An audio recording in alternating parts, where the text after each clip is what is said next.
हैदराबाद अपने आप को इंडिपेंडेंट या पाकिस्तान में शामिल होना चाहता था। इस वजह से राजा हरि सिंह इंडिपेंडेंट रहने का डिसाइड करता है, क्योंकि उस वक्त कश्मीर इंडिया के टेरिटरी का हिस्सा नहीं होता। इस तरह पाकिस्तान हर जंग में बुरी तरह हारने के बाद बहुत से जवान तो नींद में होते हैं, वो कुछ समझ पाते, लेकिन जो भी हो पाकिस्तान को हम एक ही पिक्चर से डिस्क्राइब कर सकते हैं।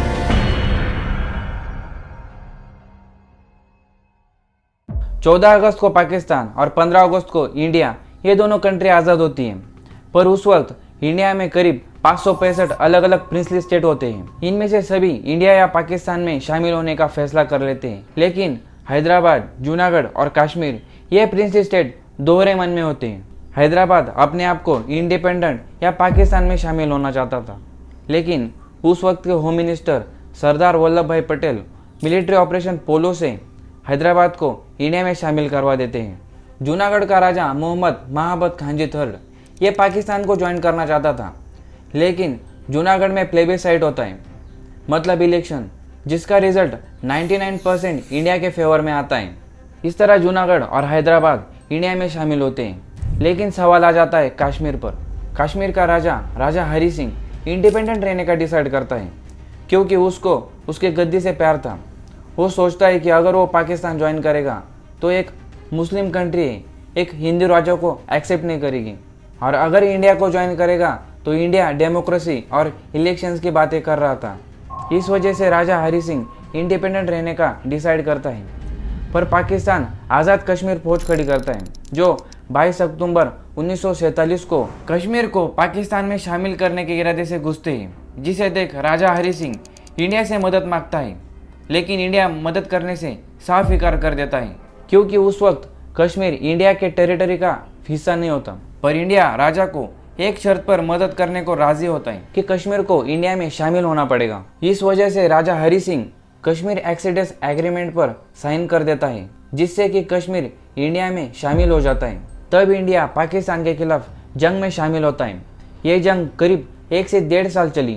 इस वजह से उस वक्त के प्रधानमंत्री जवाहरलाल नेहरू जी यूएन चले जाते हैं। तब यूएन रेजोल्यूशन पास करता है, जिसमें लिखा होता है कि पाकिस्तान को पीछे हटना होगा और कश्मीर में प्लेबिसाइड होगा, जिससे कि लोग डिसाइड कर सके कि उनको पाकिस्तान में शामिल होना है या इंडिया में।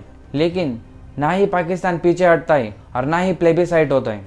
इस वजह से तब से लेकर आज तक पाकिस्तान ने ऑक्यूपाई किए हुए हिस्से को पीओके कहते हैं। इस तरह पाकिस्तान को कश्मीर का 1/3 हिस्सा जाता है। फिर भी कश्मीर पाने के इरादे से पाकिस्तान 1965 में इंडिया के ऊपर हमला कर देता है। इस जंग में इंडिया के और पाकिस्तान के हजारों सोल्जर्स और सिविलियंस मारे जाते हैं। फिर इंटरनेशनल प्रेशर की वजह से स्पेशली यूएसएसआर और यूएस से 23 सितंबर 1965 को सीज फायर डिक्लेयर किया जाता है। पर ऑफिशियल वॉर 1966 में ताशकंद एग्रीमेंट से होता है। ये एक पीस एग्रीमेंट होता है। आगे 1971 में फिर से इंडिया पाकिस्तान वॉर होता है, पर इस बार मुद्दा कश्मीर नहीं होता। इस बार मुद्दा होता है ईस्ट पाकिस्तान। दरअसल हुआ है कि इंडिपेंडेंट से ही पाकिस्तान 2 हिस्सों में बटा हुआ था, ईस्ट पाकिस्तान और वेस्ट पाकिस्तान। लेकिन ईस्ट पाकिस्तान के लोगों को शुरू से ही पॉलिटिकली, कल्चरली और ब्रूटली दबाया जा रहा था। लेकिन हद तब होती है जब कई लोगों को Pakistani army operation search light के तहत मारा जा रहा था, उन पर अत्याचार किया जा रहा था। तब करीब 1 करोड़ ईस्ट पाकिस्तान के लोग इंडिया में रेफ्यूजी बनकर आते हैं।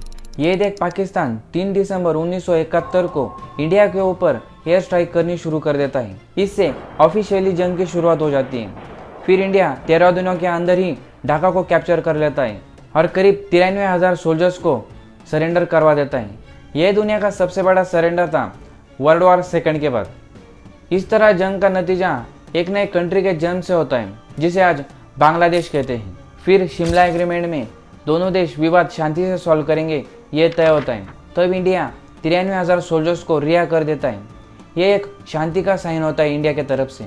यह शांति समझौता पाकिस्तान ने कभी माना ही नहीं।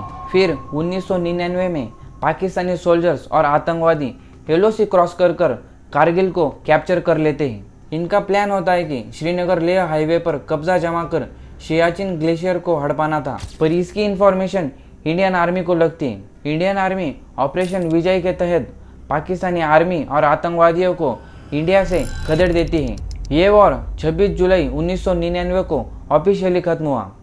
इस दिन को विजय दिवस से भी जाना जाता है। इस तरह पाकिस्तान हर जंग में बुरी तरह हारने के बाद एक अलग टाइप के वॉर की शुरुआत करता है, जिसे शैडो वॉर कहते हैं। शैडो वॉर मतलब टेररिस्ट अटैक। इन टेररिस्ट अटैक का मकसद होता है कि इंडिया को इंटरनली अनस्टेबल किया जाए।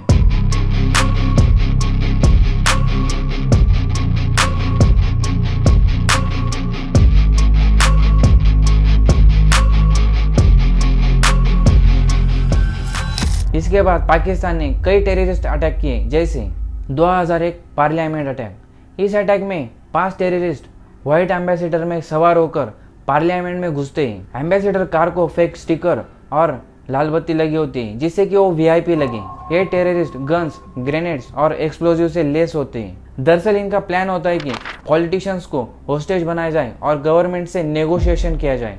पर इनका प्लान फेल हो जाता है, क्योंकि इनको पार्लियामेंट में घुसने से पहले ही मार दिया जाता है। इस अटैक में 9 लोग मारे जाते हैं और 17 लोग घायल होते हैं। बाद में इन्वेस्टिगेशन में पता चलता है कि इन आतंकवादियों का कनेक्शन जैश ए मोहम्मद, जो एक पाकिस्तान का टेररिस्ट ग्रुप है, इनसे होता है। और इन्वेस्टिगेशन में ये भी पता चलता है कि ये सब के पीछे अफजल गुरु का हाथ था, जिसे 9 फरवरी 2013 को फांसी दे दी जाती है। इस तरह का बड़ा हमला देश के अंदर आकर, वो भी पार्लियामेंट में होना, कोई छोटी मोटी बात नहीं होती। इस तरह का एक और बड़ा हमला 2008 में होता है। दरअसल होता है कि 10 आतंकवादी, जिनका connection Pakistani terrorist group Lashkar-e-Taiba से होता है, ये सभी आतंकवादी कराची से निकलकर गुजरात कोस्ट के पास आते हैं, जहां वो एक बोट हाईजैक कर 26 नवंबर 2008 के शाम को बादवर पार्क, कोलाबा, मुंबई के एक फिशरमैन एरिया में लैंड होते हैं। बाद में ये टेररिस्ट 2-2 के ग्रुप कर 5 ग्रुप में डिवाइड होते हैं और अपने टारगेटेड लोकेशंस के लिए निकलते हैं, जिसमें Chhatrapati Shivaji Maharaj terminal, Leopold cafe, ताज होटल, ओबेरॉय होटल और नरीमन हाउस होता है। इनका मकसद होता है कि जितना हो सके उतना खून बहाओ। फिर सीएसएमटी स्टेशन पर अंधाधुंध फायरिंग होती है।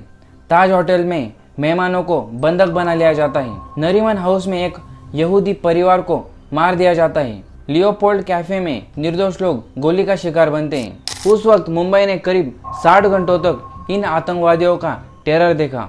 फिर मार्कोस, एनएसजी और पुलिस फोर्स ने मिलकर इन 10 आतंकियों में से 9 आतंकियों को मार दिया और एक पकड़ा गया, जिसका नाम था मोहम्मद अजमल कसाब, जिसे 21 नवंबर 2012 को फांसी दे दी जाती है। अब 18 सितंबर 2016 को जैश ए मोहम्मद के 4 टेररिस्ट उरी के इंडियन आर्मी हेडक्वार्टर्स में करीब सुबह के 5:30 पर घुसते हैं। इन टेररिस्ट के पास गन्स और ग्रेनेड्स होते हैं, जिससे आर्मी हेडक्वार्टर्स में फायरिंग की जाती है। टेंट में आग लगा दी जाती है। बहुत से जवान तो नींद में होते हैं। वो कुछ समझ पाते तब तक 17 जवान शहीद हो जाते हैं और कई लोग घायल भी होते हैं। करीब 4 से 5 घंटों की गन फाइट के बाद इन आतंकवादियों को मार दिया जाता है। इंडियन आर्मी पर इस तरीके का डेडलिएस्ट अटैक होना कोई छोटी मोटी बात नहीं होती, पर इंडिया इस हमले का बदला चाहता था और हुआ बिल्कुल वैसा ही। 29 फरवरी 2016 को इंडियन आर्मी की एक प्रेस कॉन्फ्रेंस होती है। The Indian Army conducted surgical strikes last night. इस सर्जिकल स्ट्राइक से इंडिया ने बता दिया था कि इंडिया अब चुप रहने वाला नहीं है। फिर भी पाकिस्तान की तरफ से छोटे मोटे अटैक होते रहते हैं। अपडेट आती है 14 फरवरी 2019। दरअसल होता है कि करीब 2500 सीआरपीएफ सोल्जर अपने पोस्टिंग लोकेशन पर जाने के लिए जम्मू में जमा होते हैं।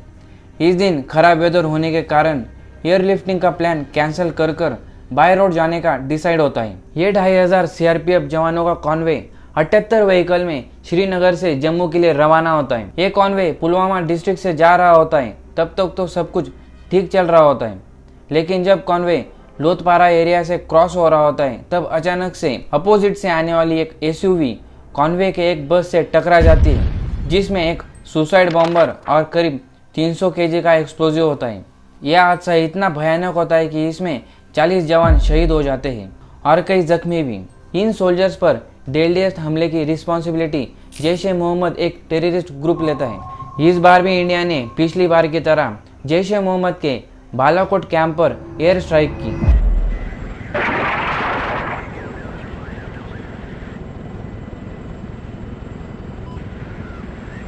हर जंग में, हर टेररिस्ट अटैक में इंडिया से मुक्की खाने के बाद फिर भी पाकिस्तान सुधरने वालों में से नहीं था कि पाकिस्तान ने पहलगाम अटैक किया।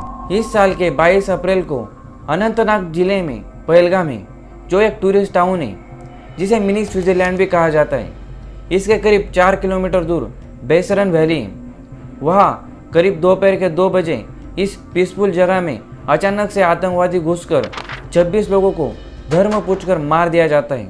जब इनमें से एक महिला के पति को भी मारा जाता है, तब वो महिला टेररिस्ट को कहती है कि मुझे भी मारो।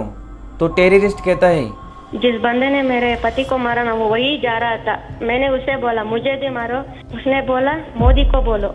ये आतंकवादी हमला काफ़ी दर्दनाक होता है। इसके जवाब में इंडिया 7 अप्रैल 2025 को ऑपरेशन सिंदूर लॉन्च करता है। इंडिया रात के करीब 1 बजे पीओके के 5 और पाकिस्तान के 4 टेररिस्ट साइट्स पर एयर स्ट्राइक कर देता है। ये सब देखने के बाद बौखलाया हुआ पाकिस्तान इंडिया के ऊपर ड्रोन हमले करना शुरू कर देता है। पर इंडिया इन ड्रोन हमलों को डिस्ट्रॉय कर रिस्पांस में पाकिस्तान के कई इलाकों पर अटैक कर देता है।